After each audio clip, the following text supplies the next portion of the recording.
बाबू को एमिति कहीं कहले मोहन चरण माझी। आज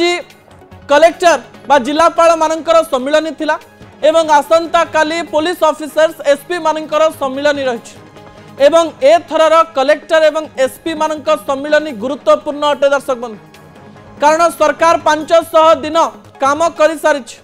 एवं तापरे जेतेबेले प्रत्येक जिल्लार कलेक्टर मानक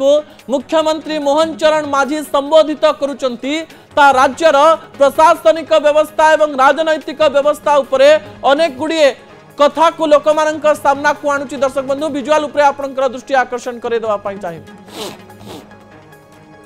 आज मुख्यमंत्री मोहन चरण माझी राज्य रे थिबा प्रत्येक जिल्लापाल को सीधा सीधा सुनै दैछंती जे आपन को कौ काम करिवार अछि ना भलरे सुनि नियंतु कारण या पछरे अनेक गुड़िए कथा रही। आज मुख्यमंत्री मोहन चरण माझी कहवा छଳରେ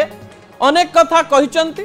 एवं एई कहवा छଳରେ अनेक गुड़िए कथा बाबू मानकु बुझेई दैचंती। 17 मासर सरकार रे वरिष्ठ सांबादिक एवं राजनैतिक समीक्षकक कहवा अनुसार भुवनेश्वर रु नीति सठिक भाव में प्रणयन हैला किंतु जिला को जाऊ जाऊ किछि गोटिए डिस्टर्शन हे गला कथा बोध हुए अधा पहुंचला सेहि पई छोट बड़ अव्यवस्था राज्य ए 17 मास मध्य देखिछि। पावर कॉरिडोर चर्चा भी होछि जे पूर्वरु जेतेबेले कहा जाउतिला एवं भारतीय जनता पार्टी सरकार सबुबेले पूर्व सरकार को बाबूंका सरकार बोली कहउतिला